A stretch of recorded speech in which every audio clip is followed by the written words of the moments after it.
حبايب قلبي طلبة جريد 5 أولياء الأمور الأعزاء، السلام عليكم ورحمة الله وبركاته. النهاردة معادنا مع سيشن نمبر 19. هناخد مع بعض أول فور ليسون في يونت 5. قبل ما نبدأ نشرح مع بعض الليسونز بتاعتنا، يا ريت كل اللي ما اشتركش في القناة يشترك ويفعل الإشعارات عشان توصل لكم الفيديوهات أول بأول.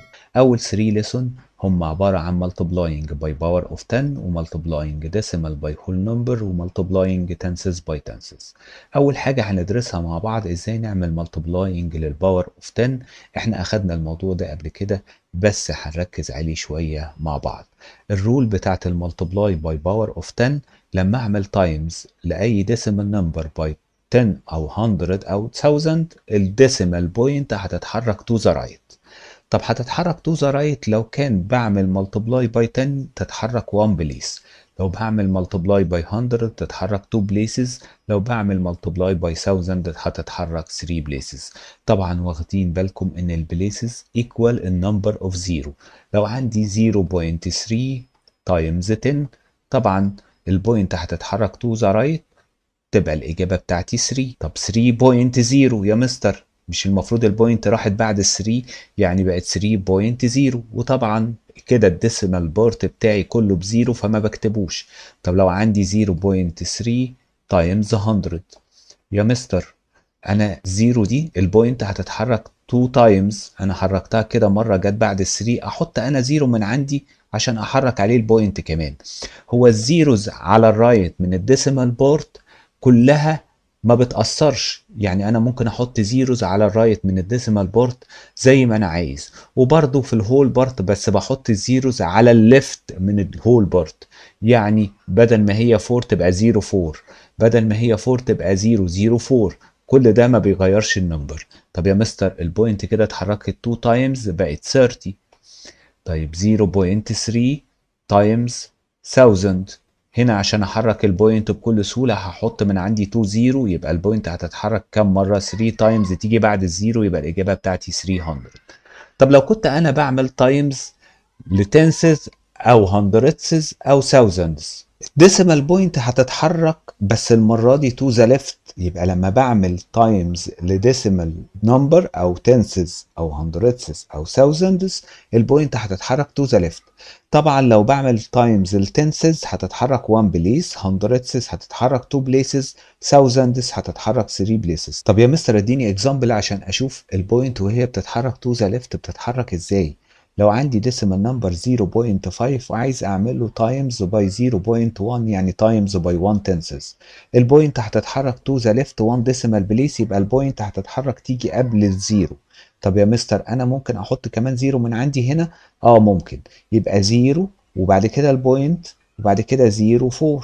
طب يا مستر لو عندي 0.4 تايمز 0.01، انا بعمل تايمز الهندردز، هحط هنا زيروهات زي ما انا عايز. البوينت هتتحرك تو ذا ليفت 2 ديسيمال بليسز، يبقى هتتحرك تيجي هنا 1 وبعد كده 2، يبقى تيجي هنا 0.004.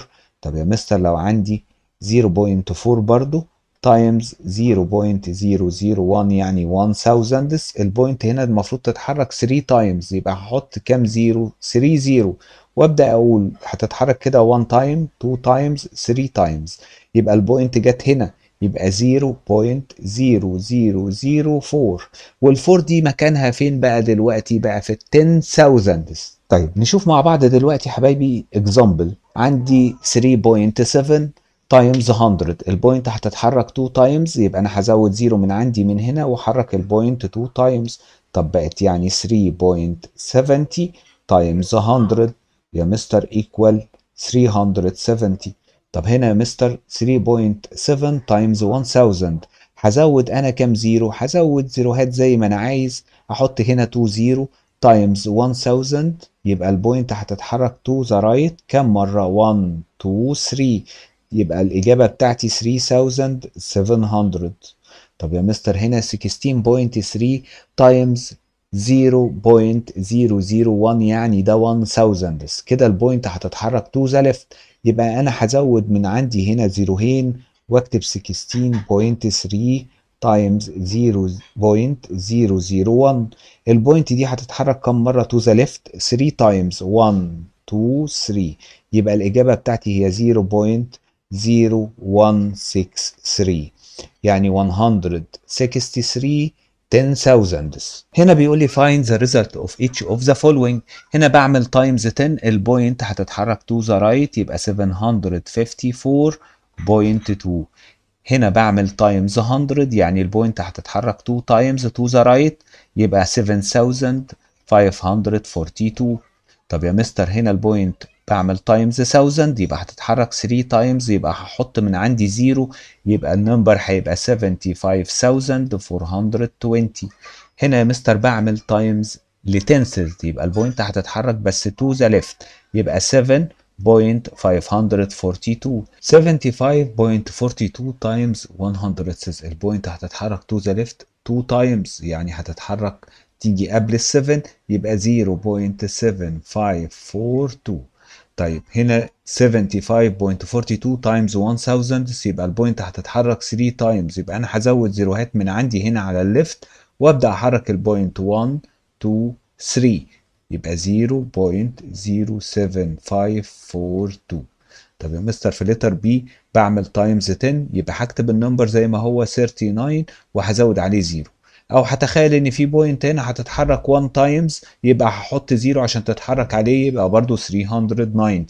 طب يا مستر بعمل تايمز 100 يعني 39 هكتبها زي ما هي وازود عليها 2 0. طب بعمل تايمز 1000 يعني ال 39 هتفضل زي ما هي وهزود عليها 3 0 يبقى 39000. وهنا بعمل تايمز 1 تنسز يبقى البوينت هتتحرك تو ذا ليفت. طب فين البوينت يا مستر؟ البوينت هنا موجوده اهي هتتحرك تو ذا ليفت يبقى 3.9. هنا البوينت موجوده هتتحرك 2 تايمز تو ذا ليفت يبقى تيجي قبل ال 3. طب ازود 0 كمان هنا يبقى 0.39. هنا البوينت هتتحرك 3 تايمز 1 2 هزود عندي 2 0 يبقى تتحرك كمان مره تيجي 0.013. هنا بقى بيقول لي find the result of each of the following. هنا بعمل times ال 1 tenths يبقى البوينت هتتحرك to the left يبقى 5.732. هنا بعمل times 1000 يبقى البوينت هتتحرك to the right 3 times يبقى 82.3.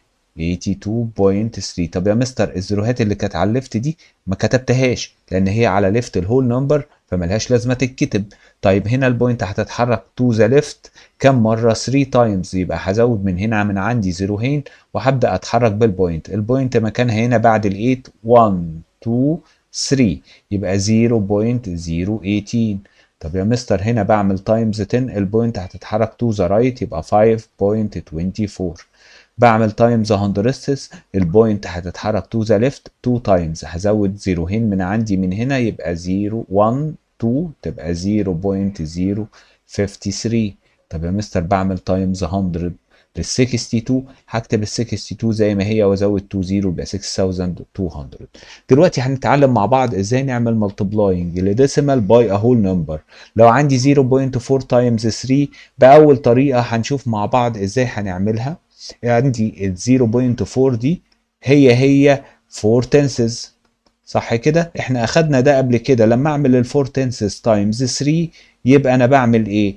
4 تايمز 12 4 تايمز 3 ايكوال 12 واكتب كلمه تنسز زي ما هي يبقى 12 تنسز. طب ال 12 تنسز دي معناها 12 اوفر 10 معناها بعمل ديفايدد باي 10 يعني البوينت هتتحرك تو ذا ليفت يعني معناها 1.2.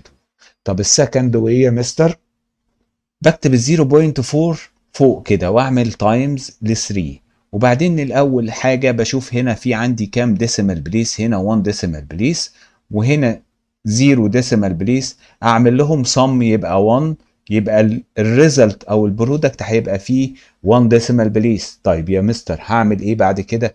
اكن البوينت والزيرو مش موجودين هعمل 3 تايمز 4 ايكوال 12 وبعدين احط بوينت بعد 1 ديسيمال بليس يبقى 1.2. تاني بشوف في النمبر الاول الديسيمال بليسز قد ايه هلاقيها 1 وفي النمبر الثاني الديسيمال بليسز هنا ده هول يبقى 0 ديسيمال بليسز اعمل لهم صم 1 بلس 0 ايكوال 1 يبقى البرودكت بتاعي هيبقى فيه 1 ديسيمال بليس. بعمل البرودكت التايمز من غير البوينت 3 تايمز 4 ايكوال 12 بكتب ال 12 وبعد كده برجع ابص على الديسيمال بليسز هلاقيها 1 يبقى بحط البوينت بعد 1 ديسيمال بليس.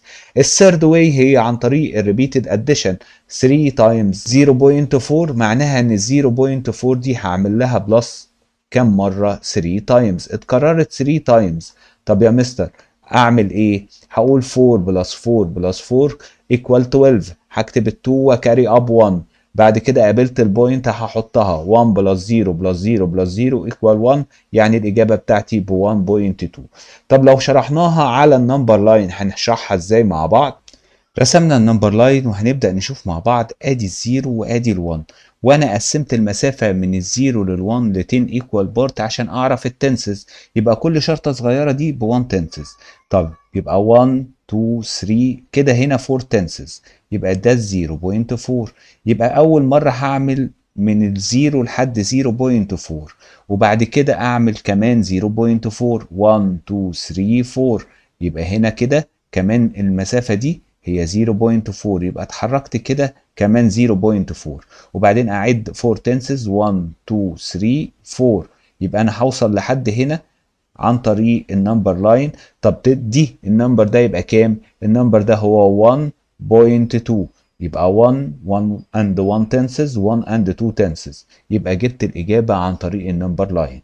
طب يا حبايبي دلوقتي بقى ازاي هنعمل multiplying لتنسز by tenses by using array؟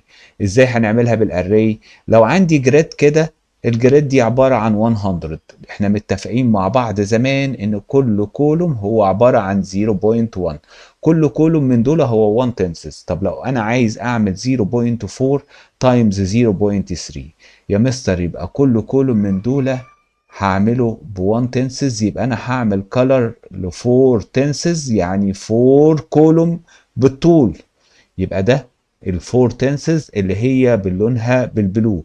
طيب يا مستر النمبر التاني 0.3 بس المرة دي هعمله بالعرض، يبقى اجي هنا برضو 1 2 3، يبقى ده كده هو 0.3. انا عملت كولر ل 3 تنسز بالعرض، وعملت كولر ل 4 تنسز بالطول 0.4. طب يا مستر هما دلوقتي هيحصل لهم انترسكت، هيحصل لهم تقاطع، هيخبطوا في بعض في الحتة دي. ابدا اعد الحته دي، كل واحد منهم كل سكوير ده ب 100 سيز، ده ب 100 سيز. طب يا مستر يبقى كام 100 سيز؟ 1 2 3 4 5 6 7 8 9 10 11 12، يبقى ده 1200 سيز، يبقى ده الاجابه 1200 سيز. طيب 1200 سيز يعني 12 اوفر 100، يعني ايكوال كام؟ 0.12. طيب يا مستر هو كل المسائل هتتحل بالطريقة دي؟ لا طبعا مش كل المسائل هتتحل بالطريقة دي، دي طريقة احنا بنفهم بيها ازاي نعمل تايمز لو عندي 2 نمبر والاتنين ديسيمال نمبر وعايز اعمل لهم تايمز عشان اجيب البرودكت، بنستخدم ال 10 جريد او بنستخدم الاري. طب يا مستر عايزين نشوف مع بعض اكزامبل على الجزء ده، هنشوف مع بعض بس في الاكسرسايز. دلوقتي بيقول لي complete 3 times 7.5. يا مستر احنا عشان نحل المسألة دي انا بقولت هنا 1 decimal place وهنا 0 decimal place، يبقى البرودكت بعد 1 decimal place. كده انا عرفت هحط البوينت بعد اول ديجيت على الرايت. طب ابدا اعمل التايمز من غير البوينت. 3 times 5 equal 15، هكتب ال5 وهكاري اب 1. 3 times 7 equal 21 plus 1 يعني 22، وابدا احط البوينت هحطها بعد ال5 على طول، يبقى 22.5. هنا 6 تايمز 7.5 برضو البوينت في البرودكت هتكون بعد 1 ديسيمال بليس. 6 تايمز 5 equal 30، 0 هكاري اب 3. 6 تايمز 7 equal 42 بلس 3 يبقى 45، وبعد كده هحط الديسيمال بوينت بعد 1 ديسيمال بليس يبقى 45.0 يعني 45. طب يا مستر هنا المفروض البرودكت هيكون بعد 2 ديسيمال بليس. عرفت منين يا مستر؟ هنا 2 ديسيمال بليس وهنا 0 ديسيمال بليس، هعمل لهم بلس يبقى ايكوال البرودكت بعد 2 ديسيمال بليس. هقول 5 تايمز 5 ايكوال 25، هكتب ال5 وكاري اب 2. 5 تايمز 0 ايكوال 0 بلس 2 ايكوال 7. بعد كده 5 تايمز 6 ايكوال 30، هكتب ال 30 كلها وبعد كده احط الديسيمال بوينت بعد 2 ديسيمال بليس يعني بعد ال 75، يبقى 30.75 هي دي الاجابه. هنا برضو 2 ديسيمال بليس وهنا 0 ديسيمال بليس، يبقى البرودكت بعد 2 ديسيمال بليس. 9 times 4 equal 36 هكتب ال 6 وكاري اب 3. 9 times 7 equal 63 plus 3 equal 66. وبعد كده هحط البوينت بعد 2 decimal place يبقى 1 2 واحط البوينت. هنا 6 7 times 500 5.67. طبعا هنا برضو 2 decimal place وهنا 0 decimal place يبقى الإجابة بعد 2 decimal place. البرودكت هحط فيه البوينت بعد 2 decimal place. طب يا مستر نحلها ازاي دي؟ هنحطهم تحت بعض المرة دي. 568 times 7 وابدأ اقول 7 times 8 equal 56. هكتب ال 6 وهكاري اب 5. 7 times 6 equal 42 plus 5 يعني 7 47. هكتب ال 7 وهكاري اب 4. 5 times 7 equal 35. 35 plus 4 يبقى 39. طب يا مستر البوينت بتاعتي كانت هنا بعد 2 decimal place تبقى هنا كمان بعد 2 decimal place يبقى 39.76. هنا برضو البوينت بعد 1 decimal place وهنا 0 decimal place يبقى هنا البوينت هتبقى بعد 1 decimal place واحط ال 72 او ال 7.2 تحتها ال 12 وابدا اعمل التايمز اكني مش شايف البوينت خالص. 2 times 2 equal 4 و 2 times 7 equal 14. عملت ال 2 خلاص يبقى x و o. 1 times 2 equal 2 1 times 7 equal 7 ونعمل بلس 4 6 8. البوينت بعد 1 decimal place تبقى 86.4. يبقى هكتب هنا 86.4. هنبدأ بقى نحل مع بعض الاكسرسايز. هنا بيقول لي complete. عندي decimal numbers times 100 يبقى البوينت هتتحرك 2 times to the right يبقى هتبقى 64.3. طب يا مستر هنا times 10 البوينت هتتحرك 1 decimal place to the right يبقى 32.9. في letter B البوينت برضو هتتحرك بس المرة دي 1 decimal place يبقى الإجابة بتاعتي 42. هنا هتتحرك 1 decimal place في letter D تبقى الإجابة بتاعتي 126.5. هنا البوينت هتتحرك 2 decimal place يبقى 124.5. هنا البوينت هتتحرك to the left 1 decimal place. طب البوينت كانت فين؟ البوينت كانت هنا على الرايت هتروح هنا كده 1 decimal place يبقى 36.0 يعني 36. هنا بعمل times 100 البوينت هتتحرك 2 times to the right يبقى 4.5. طب يا مستر الزيروهات اللي كانت على الليفت شلتها خلاص ملهاش لازمة لأن هي على الليفت من الهول نمبر. هنا بعمل times 1000 يبقى البوينت هتتحرك 3 times تيجي بعد ال 7 يبقى 3217.2. هنا بعمل تايمز 1000 برضو البوينت هتتحرك 3 تايمز تو ذا رايت تيجي بعد ال 1 يبقى 341. هنا البوينت هتتحرك كم مرة؟ هتتحرك 3 تايمز تو ذا رايت يبقى لازم انا احط من عندي زيروهات كده عشان تتحرك عليهم البوينت. يبقى هتتحرك بعد ال 7 ادي 1 تايمز بعد الزيرو 2 تايمز بعد الزيرو التاني 3 تايمز يبقى الإجابة بتاعتي 6700. هنا يا مستر بعمل تايمز لتنسز يبقى البوينت هتتحرك to the left 1 decimal place يبقى 1.414. هنا يا مستر بعمل تايمز 100 يبقى هحط من عندي هنا 2 0 عشان البوينت هتتحرك 2 تايمز ادي 1 2 يبقى تيجي بعد الزيرو الأول ده يبقى 0.074. هنا يا مستر بعمل تايمز 1000 يبقى البوينت هتتحرك to the left 3 تايمز يبقى 1 2 3 يبقى 4.215. طب يا مستر هنا بعمل تايمز التنسز البوينت تتحرك مرة واحدة بس to the left يبقى 2.671. هنا بعمل تايمز 100 البوينت هتتحرك 2 تايمز يعني تبقى 6.021. البوينت هتتحرك to the left 3 تايمز يبقى هحط كمان من عندي هنا 2 0 يبقى البوينت دي هتتحرك تيجي قبل ال 2 وبعد كده ال 4 كده 2 تايمز وبعد كده الزيرو يبقى 3 تايمز يبقى 0.0425. نمبر 3 بيقول لي find each of the following يعني اعمل البرودكت. طب اهم حاجه الديسيمال بليس. هنا 1 ديسيمال بليس وهنا 0 ديسيمال بليس يبقى البرودكت هيكون بعد 1 ديسيمال بليس. طب يا مستر هنعمل ايه؟ هنقول 3 تايمز 5 equal 15. هكتب ال 5 وهكاري اب 1. 3 تايمز 2 equal 6 بلس 1 يعني 7 وبعدين احط البوينت. هنا البوينت بعد 2 decimal place وهنا البوينت بعد 0 ديسيمال بليس او مفيش ديسيمال بليسز خالص، يبقى هنا برضو البوينت هتكون في البرودكت بعد 2 ديسيمال بليس. انا عملت سمشن 5 times 5 equal 25، هكتب ال 5 وهكاري up to 5 times 3 equal 15 plus 2 يعني 17. وبعد كده ابص على الديسيمال بليسز هلاقي عندي 2 ديسيمال بليس، يبقى احط البوينت هنا. هنا 1 ديسيمال بليس وهنا 0، يبقى البرودكت بعد 1 ديسيمال بليس. 4 times 6 equal 24، هكتب ال 4 واكاري up to 4 times 6 equal 24 plus 2 يعني 26. هشوف عندي البوينت بعد 1 ديسيمال بليس يبقى 26.4. هنا يا مستر 2 ديسيمال بليس و0 ديسيمال بليس، يبقى الإجابة هتبقى يعني بعد 2 ديسيمال بليس هحط البوينت. 7 times 5 equal 35، هكتب ال 5 وهكاري up 3. 6 times 7 equal 20 42. 42 plus 3 يعني 45. وبعد كده احط البوينت بتاعتي بعد 2 ديسيمال بليس. طب يا مستر هنا بيقول لي كومبليت. عندي 14.96 times 1000، يعني البوينت هتتحرك to the right 3 times، يعني هزود من عندي 0 يبقى 14960 times 10، يبقى هتتحرك 2 times بس يبقى 1496 times 10، يبقى هتتحرك مرة واحدة بس يا مستر، يبقى 149.6. طب هنا تايمز 1 يبقى النمبر هيفضل زي ما هو، اي نمبر تايمز ال1 بيفضل زي ما هو. طب يا مستر هنا تايمز تنسز يبقى البوينت هتتحرك تو ذا ليفت يبقى 1.496. طب هنا تايمز هندردز البوينت هتتحرك 2 تايمز، هزود هنا 0 عشان البوينت تيجي هنا يبقى 0.1496. طب هنا هتتحرك البوينت 3 تايمز، يبقى هزود من عندي 2 0.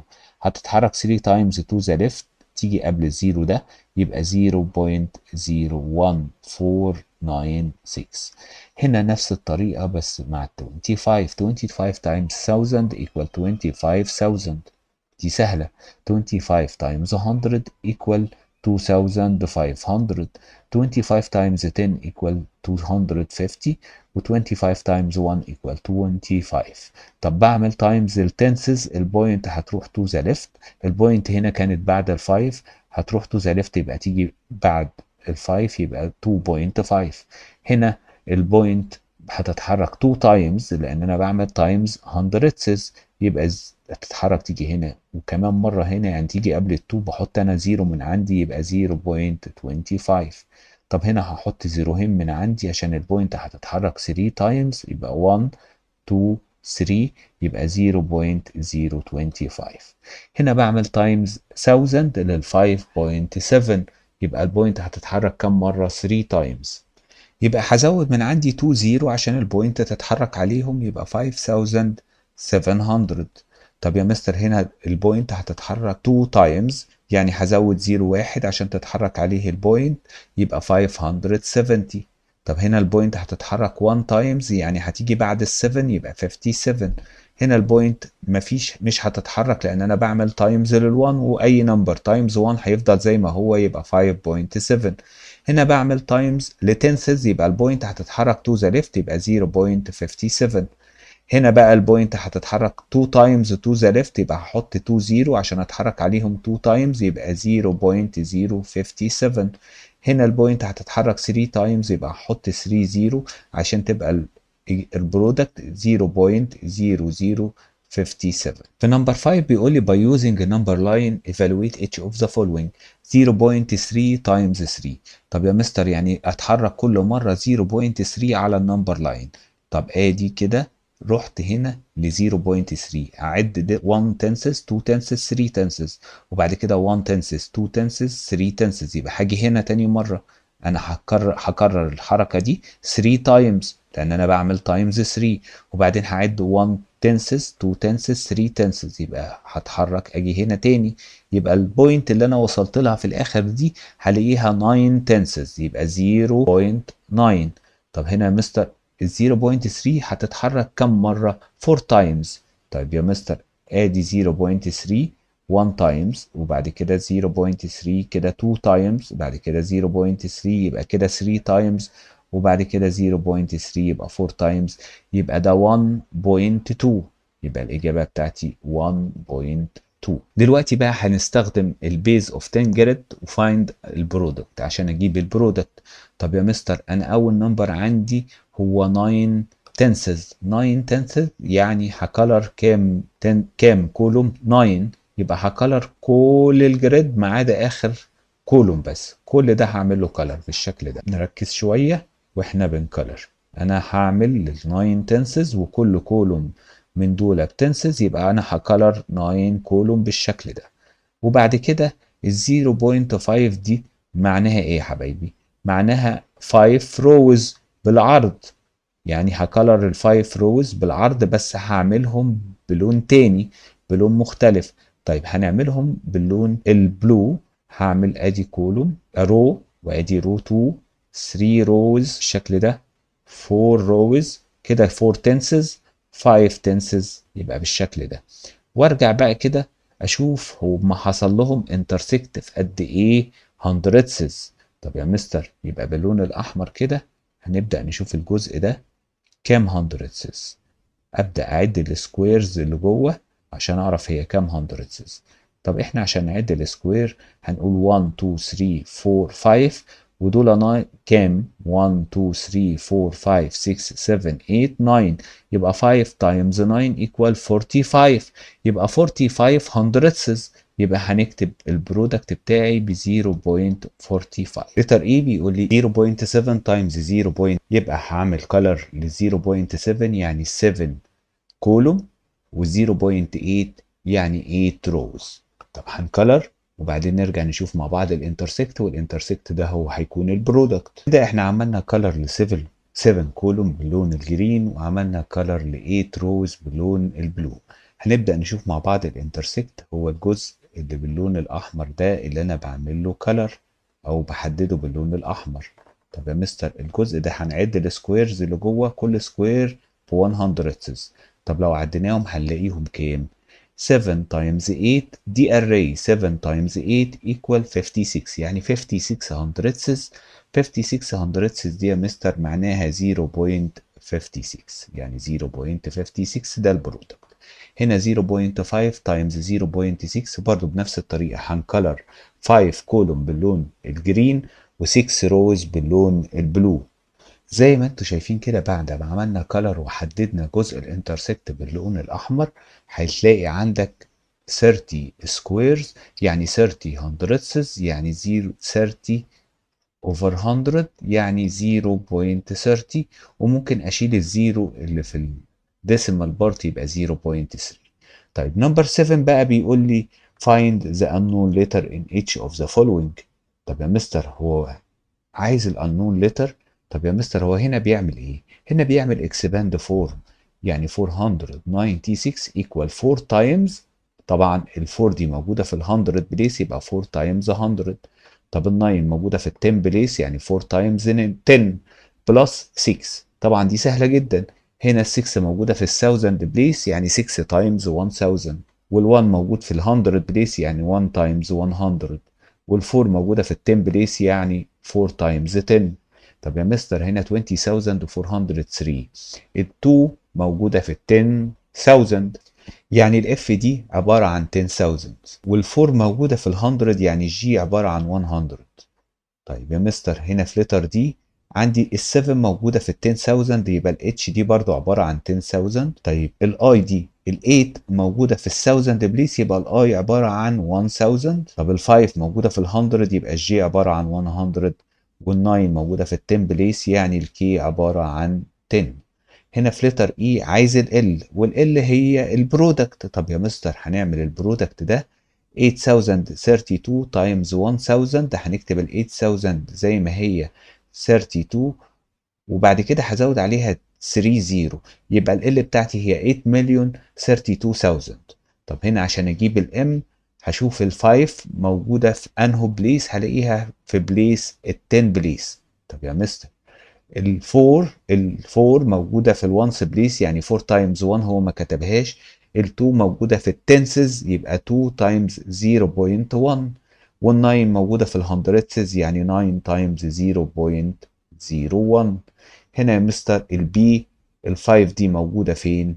موجودة في الثاوزندز بليس يعني 0.001. وهنا ال3 موجودة في ال100 بليس. ال3 موجودة في ال100 بليس يعني 3 تايمز 100. طب يا مستر ال9 موجودة في ال100 يبقى 9 تايمز 0.01. طيب نبدأ نشوف مع بعض سؤال الكومبليت ده. هنركز كويس قوي عشان نحل المسألة بكل سهولة. هنا البوينت اتحركت، راحت فين؟ بعد الايكوال لقيتها اتحركت 1 ديسيمال بليس تو ذا رايت، يبقى كنت بعمل تايمز 10. هنا البوينت برضو اتحركت، بس البوينت راحت فين؟ على الرايت خالص من النمبر، يعني البوينت بقت هنا. طب يا مستر عشان كده ما بقتش موجودة، يبقى البوينت اتحركت كام مرة تو ذا رايت؟ اتحركت 3 تايمز تو ذا رايت، يبقى بعمل تايمز 1000. هنا يا مستر البوينت اتحركت تو ذا ليفت كام ديسيمال بليس؟ 1 ديسيمال بليس، يبقى كنت بعمل تايمز ل 0.1 7.5 وهنا 750. يا مستر البوينت كده حطيت هنا 0 والبوينت اتحركت 2 تايمز تو ذا رايت، يبقى كنت بعمل تايمز 100. هنا بقى البوينت اتحركت كام مرة يا مستر؟ حطيت هنا 0 وبعدين لقيت البوينت اتحركت 3 تايمز تو ذا رايت، يعني كنت بعمل تايمز 1000. هنا البوينت يا مستر راحت تو ذا ليفت، اتحركت تو ذا ليفت كام ديسيمال بليس؟ 3 ديسيمال بليسز، يبقى انا كنت بعمل تايمز 1000. طب يا مستر هنا البوينت اتحركت كام ديسيمال بليس؟ هي كانت قبل الفور بقت قبل الثري، يعني اتحركت تو ذا رايت 2 ديسيمال بليسز، يعني كنت بعمل تايمز 100. هنا البوينت اتحركت تو ذا رايت صح كده، بقت 21 بس، يعني البوينت جت بعد ال1 يبقى اتحركت تو ذا رايت 3 تايمز، يبقى بعمل تايمز 1000. هنا البوينت في النمبر والنمبر مش موجودين. طب يا مستر هعمل ايه؟ شايفين النمبر ده هنكتبه زي ما هو 2 و9 و4 بس من غير البوينت. طب يا مستر انا كنت بعمل تايمز 10، البوينت اتحركت مرة تو ذا رايت، يبقى هرجعها تاني مرة تو ذا ليفت، يبقى هتبقى قبل ال9 تيجي هنا. يا مستر هنا برضو ولا البوينت ولا النمبر موجودين، يبقى هكتب هنا 25 وبعدين 5 وابدا اشوف البوينت بقى. انا حركتها 2 تايمز تو ذا رايت عشان كنت بعمل تايمز 100، يبقى هرجعها برضو 2 تايمز بس تو ذا ليفت، يبقى هتبقى قبل ال2 وتبقى 0.255.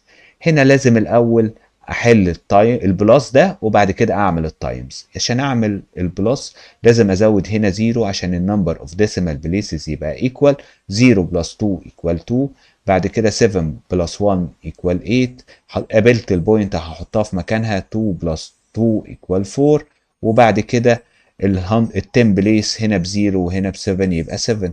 اعمل تايمز 10 يبقى البوينت هتتحرك 1 ديسيمال بليس تو ذا رايت، تبقى تيجي بعد ال 8 يبقى 748.2. لتر ال هنا الاول نعمل الماينس وبعد كده نعمل التايمز. طب يا مستر هزود هنا 2 0 عشان يبقى النمبر اوف ديسيمال بليسز ايكوال في التو نمبر، وابدا اقول 0 ماينس 1 طبعا doesn't work، يبقى هفبره 1 من ال5 تبقى 4 وهنا هيبقى 9 وهنا 10. 10 ماينس 1 ايكوال 9، بعد كده 9 ماينس 2 equal 7، بعد كده 4 ماينس 7 doesn't work، هبر 1 من ال 2 هتبقى 1 وهنا 14. 14 ماينس 7 equal 7، بعد كده قابلت البوينت هحطها في مكانها 1 ماينس 3 doesn't work، هبر 1 من ال 7 تبقى 6 وهنا 11. 11 ماينس 3 equal 8، وبعد كده 6 ماينس 6 equal 0. كده النمبر بقى هو 2.779. لما اعمله تايمز 1000 البوينت هتتحرك تو ذا رايت 3 تايمز، يعني هتيجي بعد ال 9 يبقى 8779. هنا بقى في نمبر 10 مسألة سهلة جدا، بيقول لي if 326 times 7 equal 2282 and 37 times 52 equal 1924 then complete without multiplying. مش عايزك تعمل الملتبلاي. طيب عندي هنا 3.26 times 7، فين المسألة دي؟ هي المسألة اللي فوق، هكتب النمبر زي ما هو مكتوب قدامي 2282. طب اللي اتغير هنا بقى عندي في بوينت بعد 2 ديسيمال بليس، يبقى هعد 1 2 واحط البوينت يبقى 22.82. طب يا مستر هنا 37 تايمز 52، الإجابة بتاعتي المفروض 1924. هنا عندي بوينت بعد 1 ديسيمال بليس، يبقى بعد 1 ديسيمال بليس احط بوينت. طيب يا مستر 37 تايمز 52، هنا النمبر المفروض يديني كام؟ 1924. هكتبها 1924. طب البوينت هنا بعد كام ديسيمال بليس؟ 1 2 3 4، يبقى هعد 1 2 3 4 واحط بوينت. طبعا احط زيرو هنا عشان اقول ان الهول مفيش، الهول بزيرو. طب يا مستر 326 تايمز 7 اهي، المفروض 2282. طب يا مستر هنا البوينت بعد كام ديسيمال بليس؟ بعد 4 ديسيمال بليس، يبقى عد من الرايت 1 2 3 4 واحط البوينت واحط هنا زيرو عشان الهول نمبر بقى بزيرو. يا مستر 37 تايمز 52 هي ب 1924. البوينت بعد 2 ديسيمال بليس، يبقى هعد 1 2 واحط البوينت. هنا 37 تايمز 50 5.2 هي برضو 1924. البوينت بعد 1 ديسيمال بليس، يبقى بعد الفور هنا هحط بوينت. لتر سي ده انهو نمبر، انهو تايمز، انهو ملتبلاي؟ هو الملتبلاي الاولاني. طب انا هكتب النمبر اللي هو البرودكت 2282 وابص على البوينت، هلاقي البوينت بعد 1 ديسيمال بليس، يبقى بعد 1 ديسيمال بليس هحط البوينت. هنا برضو هكتب البرودكت اللي هو 2282 وابص على البوينت بعد 3 ديسيمال بليس، يبقى هعد 1 2 3 واحط بوينت. هنا هكتب البرودكت اللي هو 2282 وابص على البوينت هلاقيها بعد 5 ديسيمال بليسز، يعني 1 2 3 4. احط انا زيرو من عندي وبعدين احط البوينت واحط هنا زيرو عشان الهول عندي بقى بزيرو. نمبر 11 بيقول لي هدا's stride is 0.72 متر. strides دي يعني الخطوة بتاعتها. how far in meter will هدى walk after taking 1000 stride؟ يعني لو مشيت 1000 stride هتكون مشيت كام متر؟ طبعا يبقى 0.72 times 1000. طب يا مستر ده معناها ايه؟ معناها ان البوينت هتتحرك 3 decimal places to the right، يبقى انا هزود من عندي هنا زيرو، يبقى 720 متر. يبقى هدى هتكون مشت 720 متر بعد 1000 سترايد. اخر ليسون معانا النهارده في الفيديو هو multiply decimal using the area of a rectangle model، يعني هيستخدم الاريا موديل عشان يعمل multiply للديسيمال نمبر. اول حاجه هنبدا نشوفها مع بعض المالتيبليكيشن باترن اللي احنا لسه حالين عليه، بس المره دي الديسيمال بوينت هتبقى موجوده في التو نمبر. هو بيقول لي عندي 26 تايمز 59 equal 1534. احنا هنكتب هنا ال 1534. طب يا مستر معلش احنا لازم نشيل الكما عشان انا هحط بوينت بعد كده، يبقى هنا هكتب 1054 من غير كما. وبعد كده اشوف هنا البوينت بعد 1 ديسيمال بليس وهنا البوينت بعد 1 ديسيمال بليس، يبقى البوينت هتبقى في البرودكت بعد 2 ديسيمال بليس، يبقى 15.34. هنا يا مستر برضو هكتب 1534 من غير الكما. ونبدأ نشوف هنا 1 ديسيمال بليس وهنا 2 ديسيمال بليس، يبقى اعمل لهم بلس، يبقى بعد 3 ديسيمال بليس. طب هنا 2 ديسيمال بليس و2 ديسيمال بليس يبقى 4 ديسيمال بليس، يبقى 0.1534. انا كتبت البرودكت وبعدين عديت من الرايت هلاقيت 4 ديسيمال بليسز، حطيت البوينت وبعدين بحط قبلها زيرو عشان الهول نمبر مش موجود او الهول نمبر ايكوال زيرو. هنا برضو هكتب البرودكت زي ما هو 1534 وبعد كده اشوف البوينتس هنا بعد 3 بوينت 3 ديسيمال بليسز وهنا بعد 0 ديسيمال بليسز، 0 بلس 3 ايكوال 3، يبقى هعد 1 2 3 واحط البوينت. هنا في لتر بي given that 271 times 35 equal 9485. برضو هنكتب النمبر البرودكت هكتبه بالظبط هنا 9485 وما احطش الكاما عشان انا لسه هحط بوينت. طب هنا في النمبر الاول بعد 1 ديسيمال بليس وهنا 0 ديسيمال بليس، يبقى البرودكت بعد 1 ديسيمال بليس، يبقى هحط البوينت بعد ال5 يبقى 948.5. طب يا مستر هكتب برضو النمبر البرودكت زي ما هو وابدا اشوف هنا 1 ديسيمال بليس وهنا 1 ديسيمال بليس، يبقى الاجابه بعد 2 ديسيمال بليس. يبقى هحط البوينت هنا، هكتب برضو البرودكت زي ما هو، وابدا اشوف هنا 1 ديسيمال بليس وهنا 2 ديسيمال بليس، يبقى 3 ديسيمال بليس، يبقى البوينت هنا يا مستر 9485. طب هنا 1 ديسيمال بليس وهنا 3 ديسيمال بليسز، يبقى 4 ديسيمال بليس. يبقى عد 1 2 3 4، يبقى البوينت مكانها هنا، وهنا هزود زيرو من عندي على الليفت عشان هنا الهول بارت بقى بزيرو. ازاي بقى نستخدم الاريا موديل عشان نحل المسألة بتاعة المالتيبليكيشن للديسيمال؟ 1.4 تايمز 7.8. طب يا مستر هو ال 1.4 دي مش معناها 1 بلس 0.4، وال 7.8 دي معناها 7 بلس 0.8؟ طب يا مستر هكتب هنا ال 7 وهنا ال 0.8 وهنا ال 1 وهنا ال 0.4، ونبدأ نعمل التايمز بالاريا موديل بنفس الطريقة اللي احنا بنعملها زمان. 1 تايمز 7 equals 7، 1 تايمز 0.8 equals 0.8. طب بعد كده بقى 0.4 تايمز 7، انا اعرف ان ال 4 تايمز 7 equal 28. وبعد كده البوينت بعد 1 ديسيمال بليس، يبقى احط بوينت هنا يبقى 2.8. برضو اعرف ان ال 4 تايمز ال 8 equal 32، وابدا اشوف هنا 1 ديسيمال بليس وهنا 1 ديسيمال بليس، يعني 2 ديسيمال بليس، يعني البوينت بتاعتي هتبقى هنا، وحطيت زيرو عشان الهول بقى بزيرو. طب يا مستر المفروض البرودكت هو البلس لكل اللي جوه الاريا موديل، يبقى هعمل 7 بلس 2.8 بلس 0.8 بلس 0.32. طب يا مستر هنا ال7 دي قدامها بوينت و2 زيرو، وهنا هزود زيرو وهنا هزود زيرو عشان اعرف اعمل البلس. 2 بلس 0 بلس 0 بلس 0 equal 2. 3 بلس 8 equal 11 بلس 8 equal 19 بلس 0 equal 19. هنكتب ال 9 ونكاري اب 1 احطه على اي هول. طيب يا مستر قابلت البوينت هحطها في مكانها. 1 بلس 0 equal 1 بلس 0 equal 1 بلس 2 equal 3 بلس 7 equal 10. يبقى الإجابة بتاعتي أو البرودكت هو 10.28. يبقى الإجابة هنا 10.92. سوري، هنا عندي 38.2 تايمز 0.51. ال 38 دي عبارة عن 30 بلس 8 بلس 0.2، وهنا 0.51 عبارة عن 0.5 بلس 0.01. طب يا مستر هاخد دول احطهم فوق في الاريا موديل، يعني هنا هكتب 30 وهنا هكتب 8 وهنا هكتب 0.2.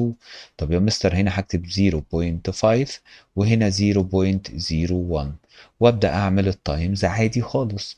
طيب يا مستر 3 تايمز 5 equal 15، وبعد كده الزيرو ده هنقله، وبعد كده ابص على الديسيمال بليسز هلاقي في عندي 1 ديسيمال بليس، يبقى احط بوينت بعد 1 ديسيمال بليس، يبقى 15.0 او 15. طب يا مستر 0.5 تايمز 8، 5 تايمز 8 equal 40 عادي خالص. وبعد كده عندي 1 ديسيمال بليس، يبقى هحط بوينت هنا يبقى 4.0. طب 5 تايمز 2 equal 10، ويا مستر عندي هنا 1 ديسيمال بليس وهنا 1 ديسيمال بليس، يبقى 2 ديسيمال بليسز، يبقى هحط البوينت هنا وهحط انا زيرو من عندي كمان. طب يا مستر هنا بقى 1 تايمز 30 equal 30، وبعدين هنا عندي 2 ديسيمال بليس، يبقى البوينت هتبقى بعد 2 ديسيمال بليسز يبقى 0.30. طب هنا 1 تايمز 8 equal 8. المستر بيقول لي هعد الديسيمال بليسز، هنا هلاقي في 2 ديسيمال بليس، يبقى لازم ازود زيرو من عندي على الليفت واحط البوينت وبعد كده زيرو. طب 1 تايمز 2 equal 2. هنا 1 ديسيمال بليس وهنا 2 ديسيمال بليس، يبقى البوينت هتكون بعد 3 ديسيمال بليسز، يبقى هزود من عندي من هنا 2 زيرو وبعد كده احط البوينت وبعد كده احط هنا زيرو في الهول. طب يا مستر هاخد كل اللي جوه ده اعمل له بلس عشان اجيب البرودكت، يبقى 15.000. انا زودت زيروهات عشان عندي اكبر نمبر في 3 ديسيمال بليسز، اكبر ديسيمال بليسز هو 3، فانا خليت كل النمبر ب 3 ديسيمال بليسز. بلس 4.000 بلس 0.100 بلس 0.300 بلس 0.08 وحط زيرو كمان بلس 0.002. وابدا اعمل بلس لكل النمبرز دي.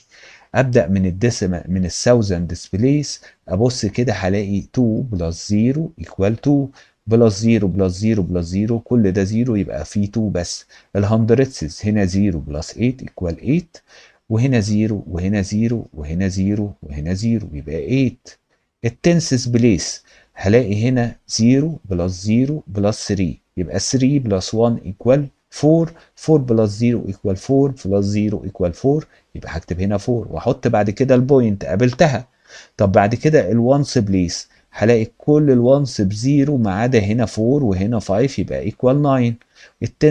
التنس بليس هلاقي ما فيش غير 1 يبقى 19.482، يبقى البرودكت هنا 19.482. هنا بيقول لي find the missing number in each of the following area model ورايت البروبلم then find the product. طب يا مستر هو هنا 60 المفروض بعمل لها تايمز لل 40. طب 60 تايمز 40 يعني 6 تايمز 4 equal 24، وبعد كده هنقل 2 0 يبقى 2400. طب يا مستر هو ال 60 دي تايمز كام؟ تديني 180. هو ال 6 تايمز 3 تدينا 18، والزيرو هنقله يبقى 180، يبقى هنا اللي ناقص 3. طب يا مستر 40 تايمز كام؟ يديني 200. طب يا مستر هو ال 40 دي ال 4 تايمز كام؟ يديني 20، يبقى 5، يبقى هكتب هنا 5. طيب يا مستر 5 تايمز 4 equal 20 وهنقل الزيرو يبقى 200. هنا 15 خلاص 3 تايمز 5 equal 15، اكد معايا ان ال 5 دي كده صح. طب يبقى التو نمبر هم كانوا 43 وهنا 65، والبرودكت بقى هو البلس بتاع كل النمبرز دي. هاخد الوانس بليس 5 بلس 0 بلس 0 بلس 0 equal 5. ال 10 بليس 1 بلس 8 equal 9، 9 بلس 0 بلس 0 equal 9، هكتب ال 9. ال 100 1 بلس 2 equal 3 بلس 4 equal 7. ال 1000 بليس مش هلاقي غير 2000، يبقى البرودكت عندي هو 2795. هنا بقى في لتر بي هخش بقى معايا الديسيمال نمبرز. طب يا مستر هو 5 تايمز 2 ايكوال كام؟ طبعا ايكوال 10. طب يا مستر 5 تايمز 4 سوري 5 تايمز 8 ايكوال 40، هكتب هنا 40. وبعدين البوينت بعد 1 ديسيمال بليس يبقى 4، يبقى 4.0. هنا يا مستر 2 تايمز كام؟ تديني 0.8. هو 2 تايمز 4 تديني 8، بس انا عشان اخلي في بوينت بعد 1 ديسيمال بليس يبقى المفروض اكتب 0.4. 2 تايمز 4 ايكوال 8 واحط البوينت بعد 1 ديسيمال بليس، واركز كده بقى اتشيك على نفسي واعمل 8 تايمز 4 ايكوال 32، ده صح. واشوف البوينت بعد 2 ديسيمال بليس، فعلا البوينت بعد 2 ديسيمال بليس يبقى انا جاوبت صح. ابدا دلوقتي بقى اقول المساله بتاعتي كانت ايه. كانت 2.8 تايمز 5.4. طب اجيب البرودكت منين؟ هعمل بلس لكل ده. طب يا مستر ازود هنا 0 عشان يبقى عندي 2 ديسيمال بليس، وازود هنا 0 عشان يبقى 2 ديسيمال بليس، وهنا هحط بوينت و2 0. ابدا بالهندردز 0 بلس 2 بلس 0 بلس 0 ايكوال 2. ابدا بعد كده في التنسز 0 بلس 3 ايكوال 3 بلس 8 ايكوال 11 بلس 0 يبقى 11. هكتب ال1 وهكاري اب 1 احطه على اي وانس. قابلت البوينت هحطها 1 بلس 4 ايكوال 5. 5 بلس 0 ايكوال 5 بلس 0 بلس 0 يعني 5. التنس ال 10 بليس ب 1 يبقى 15.12. هو ده البرودكت. اول سؤال معايا في الاكسرسايز بيقول لي look for pattern in each set of problem use الباترن to complete an answered problem. عايزني استخدم الباترن اللي هو مديهولي فوق ده عشان احل بقيه المسائل اللي مكتوبه قدامي. طبعا 80 times 3 equal 240. طب 80 times 30 equal برضو 240، هو غير مكان الزيرو بس. طب هنا 8 times 3 equal 24، وهنا 0.8 times 3. ال 3 times ال 8 equal 24، وهحط البوينت بعد 1 decimal place زي ما هي موجودة هنا يبقى 2.4. طب يا مستر هنا 8 times 3 equal 24 برضو، وهحط البوينت بعد 2 decimal place يبقى قبل ال 2 وهحط 0 من عندي. هنا 3 times 8 equal 24، وهبص على الديسيمال بليسز هلاقيها هنا 1 وهنا 2 يبقى 3. يبقى 1 2 واحط 0 من عندي على الليفت واحط بوينت وكمان 0 على الليفت يبقى 0.024. هنا برضو 2 ديسيمال بليس وهنا 1 ديسيمال بليس يبقى هتديني نفس الإجابة اللي فوق 0.024. هنا بقى يا مستر 2 ديسيمال بليس وهنا 2 ديسيمال بليس يبقى المفروض ال 24 احط جنبها 2 0 وبعد كده بوينت وبعد كده 0 عشان يبقى البوينت بعد 4 ديسيمال بليسز. هنا 18 times 42 equals 756. انا هكتب دلوقتي ال 756 في كل المسائل وابدا اشوف البوينت هعمل فيها ايه. هنا مش هزود بوينت لان هو زود 0 فانا هحط 0 يبقى كده الإجابة بتاعتي بقت 7560.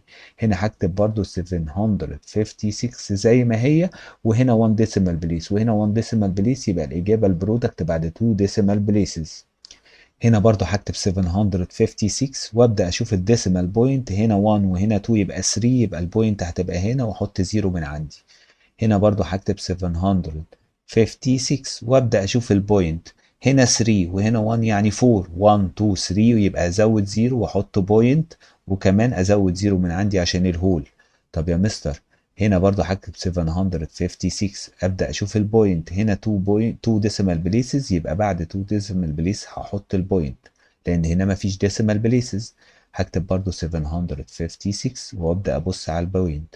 البوينت هنا بعد 3 ديسيمال بليسز وهنا 0 يبقى بعد 3 ديسيمال بليسز يبقى البوينت هتبقى هنا واحط هنا 0. هنا بعد كده هكتب 756 وابص بقى على البوينت هنا 2 وهنا 2 يبقى 4 1 2 3 يبقى ازود 0 واحط بوينت وازود 0 كمان في الهول. هنا هكتب 756 وابص على البوينت هنا 1 ديسيمال بليس وهنا 0 يبقى الاجابه او البرودكت بعد 1 ديسيمال بليس يبقى احط البوينت بعد ال 6.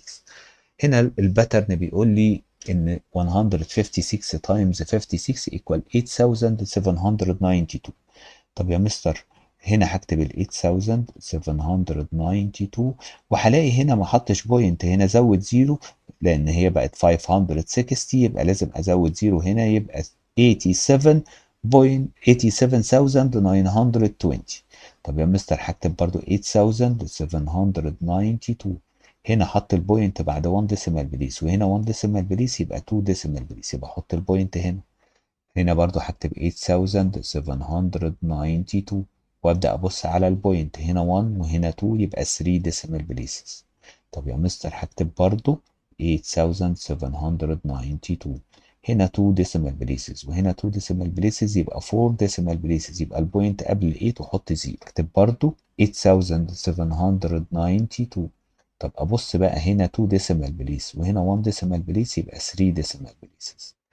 هنا 1 ديسيمال بليس بس يبقى 8792 وبعد كده احط هنا البوينت بعد 1 ديسيمال بليس. هنا هكتب برضو 8792 وبعد كده هلاقي البوينت بعد 2 ديسيمال بليسز يبقى هحط البوينت هنا. هنا الباترن بتاعي بيقول لي 7 times 600 equal 4200. طبعا احنا عارفين ال 7 times 6 equal ب 42 وهنقل 0 1 يبقى 420.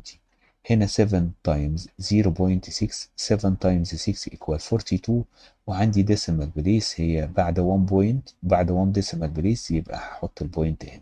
هنا يا مستر 7 times 6 equal 42.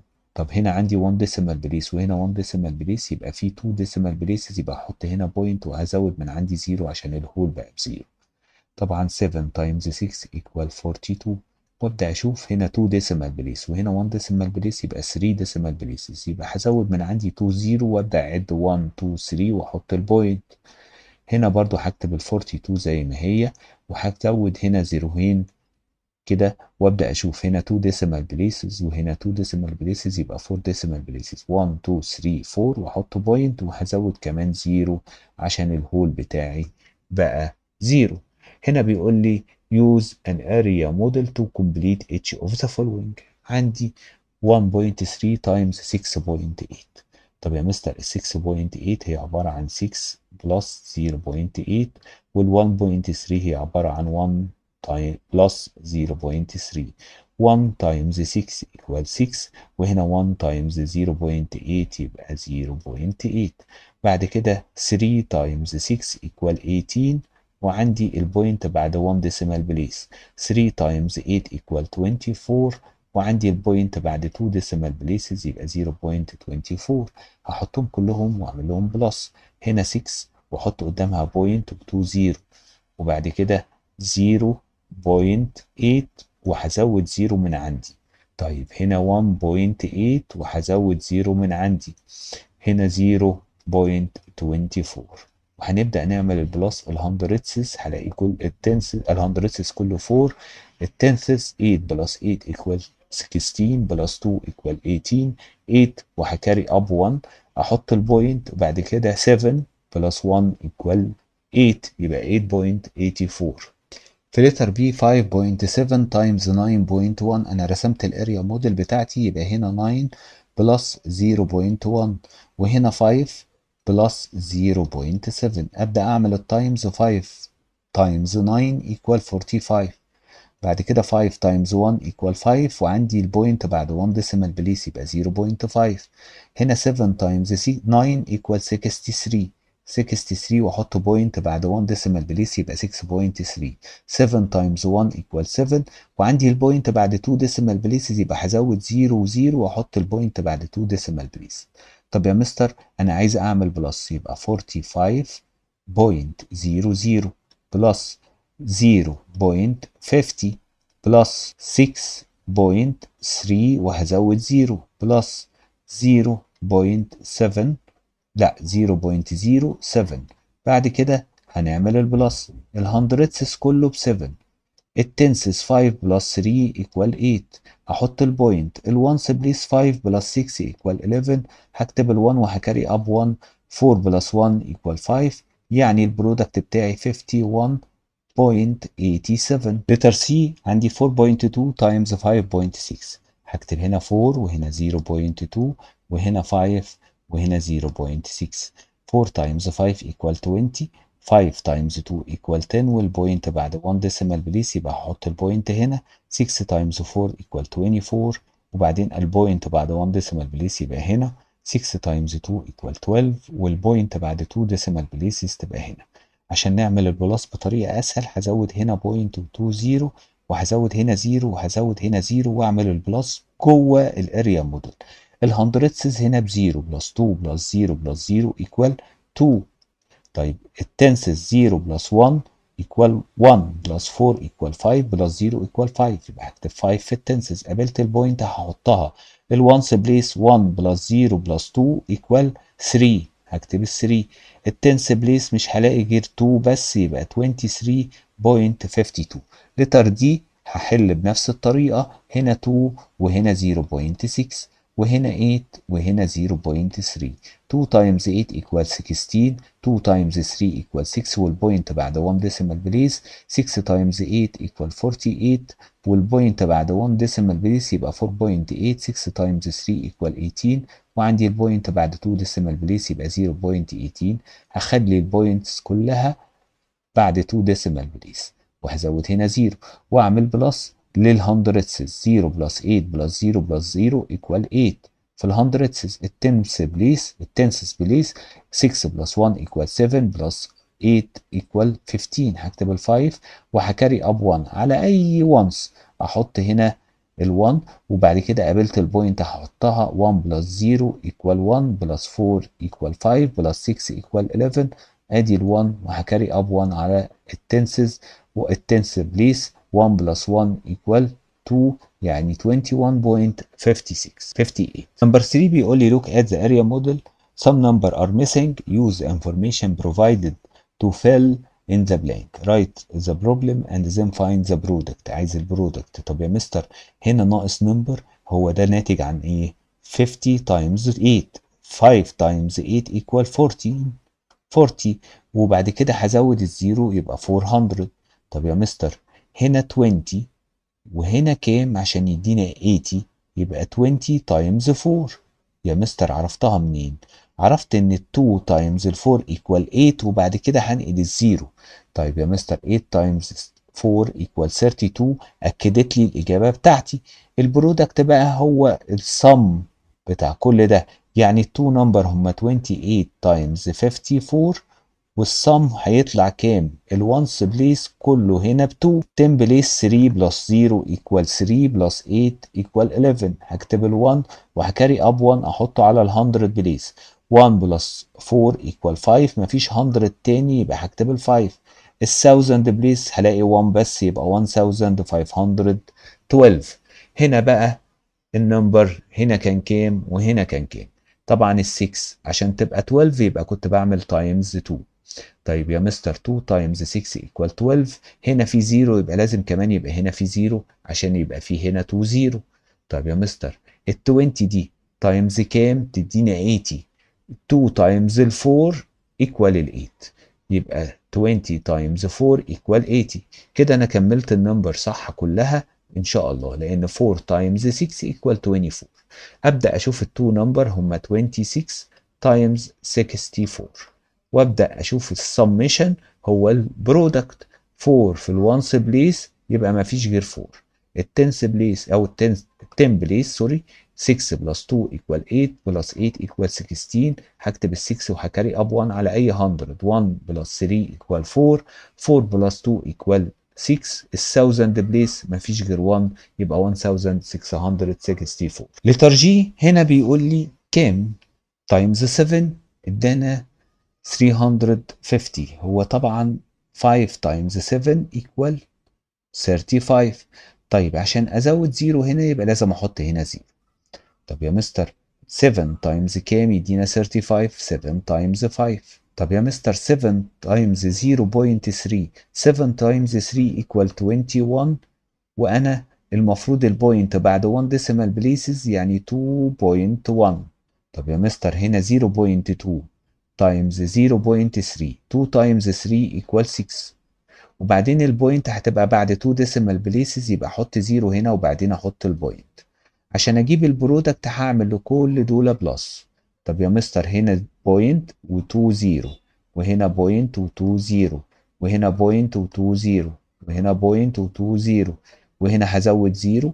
يبقى كده هقدر اعمل البلس. هبدأ بالهندردسز 6 بلس 0 بلس 0 بلس 0 كل الهندردسز ب 6 بس يبقى هكتب ال 6. التنسز بليس هلاقي 1 وهنا 0 وهنا كله الباقي 0 يبقى هكتب ال 1 وبعد كده احط البوينت. الوانس بليس 2 بلس 0 بلس 1 equal 3 بلس 0 equal 3 بلس 0 equal 3 بلس 5 equal 8. يبقى الوانس بليس ب 8. التنس بليس هنا مفيش تنس وهنا مفيش تنس وهنا مفيش تنس. هنا 1 بلس 3 equal 4 بلس 5 equal 9. ال100 بليس ال100 هنا ب 3 ومفيش 100 بليس تاني يبقى 398.16. طب يا مستر حضرتك ما كتبتلناش المسألة بتاعت البرودكت كانت كام تايمز كام؟ هقول لك يا حبيبي هنا 50 بلس 5 يعني 53.3.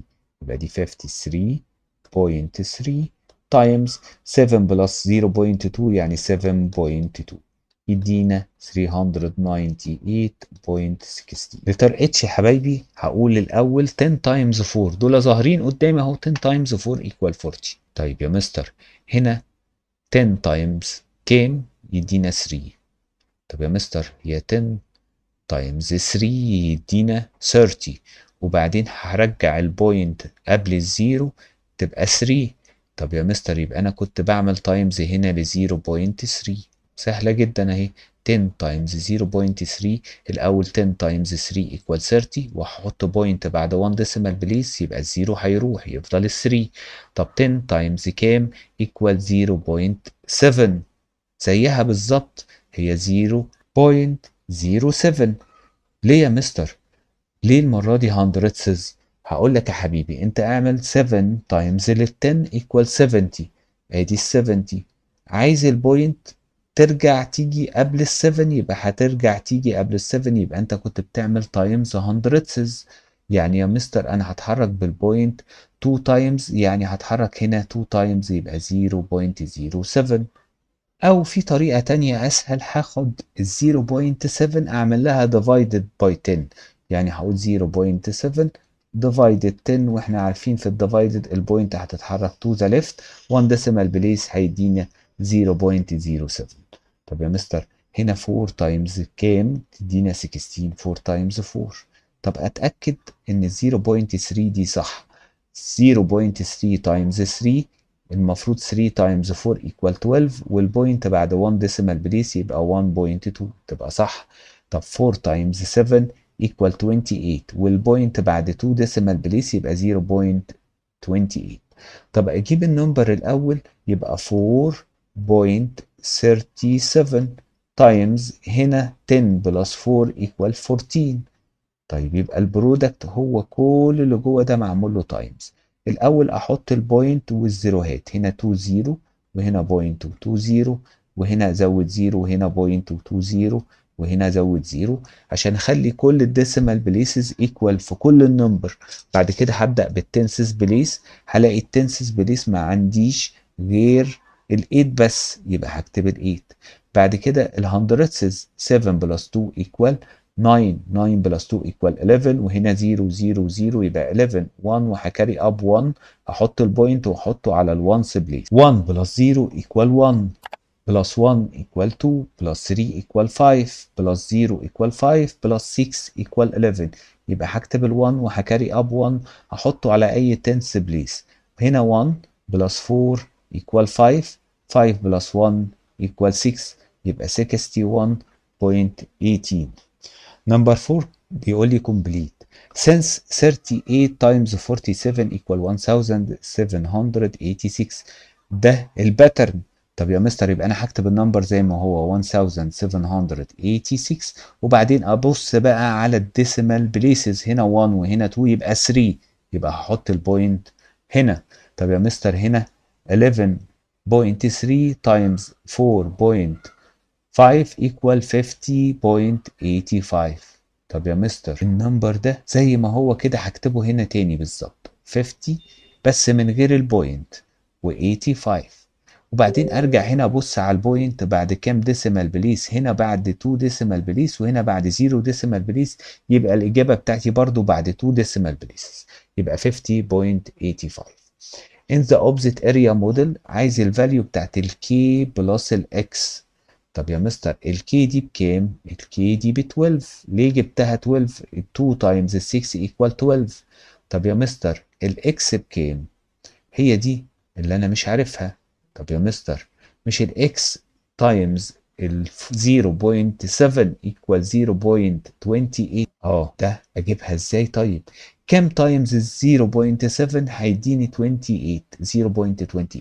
الاول كام تايمز 7 هي 4. طب يا مستر انا عندي هنا 1 ديسيمال بليس وهنا عندي 2 ديسيمال بليس يبقى لازم يكون كان في هنا 1 ديسيمال بليس يبقى 0.4.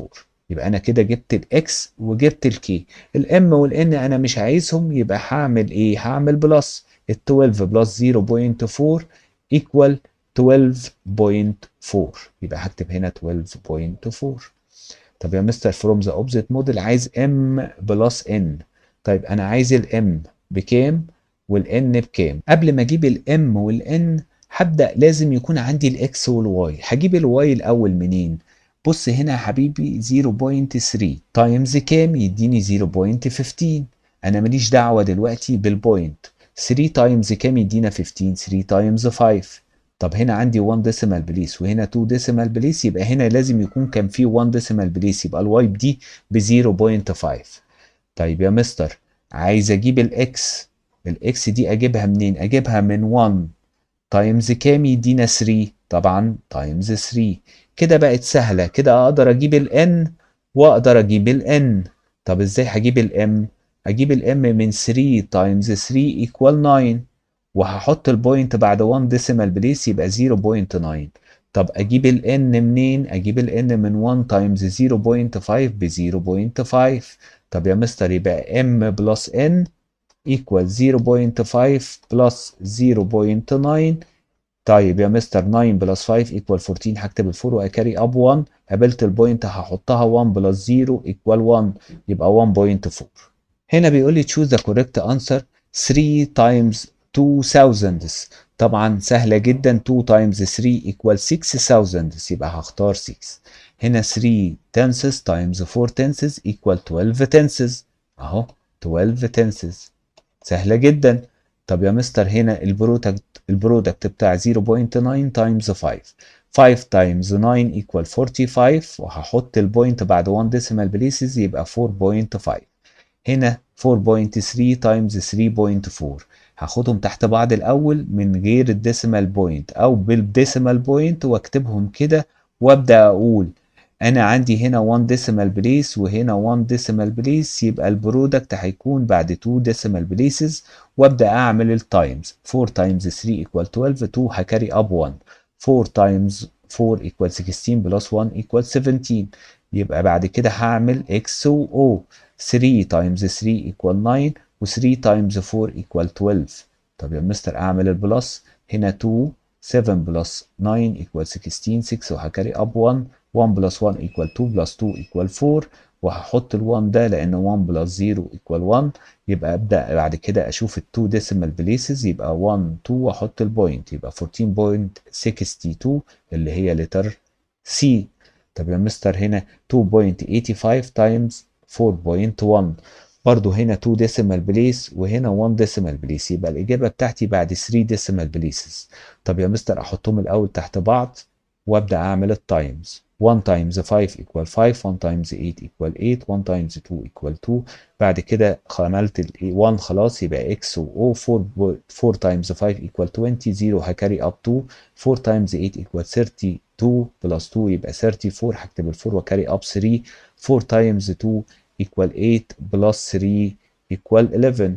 طب يا مستر اعمل بلس تبقى 5 8 6 11 واحط البوينت بعد 3 decimal places يبقى 11.685 اللي هي لتر C. هنا بقى 31 3.1 times 1.1 برضه هحطهم تحت بعض ادي 31 وادي ال 11 وهحطهم من غير البوينت 1 times 30 1 times 1 equal 1 1 times 3 equal 3 بعد كده خلصت ال 1 هعمل x و o 1 times 1 equal 1 1 times 3 equal 3 يبقى 1 4 3 عندي البوينت هتبقى بعد 2 decimal place يبقى 3.41 فين 3.41 اللي هي لتر دي. هنا بيقول لي since هنا مديني pattern 35 times 47 equal 1645 عايز بقى لما تكون 3.5 times 0.47 الإجابة بتاعتي تكون فين؟ هنا طبعا الإجابة هي بعد 3 decimal places يبقى 1.645 اللي هي لتر C. هنا مديني باترن برضو 7.5 times 4.3 equal 32.25. طب يا مستر هنا 1 decimal place وهنا 1 decimal place طلعت الإجابة بعد 2 decimal places. هنا 0 decimal place وهنا 2 decimal place يبقى المفروض البرودكت بعد 2 decimal place يبقى البرودكت هيكون هو بالظبط اللي فوق يبقى هختار لتر B. وبكده حبايبي نكون وصلنا لنهاية الفيديو بتاعنا النهاردة. أشوفكم على خير في الفيديو الجديد. السلام عليكم ورحمة الله وبركاته.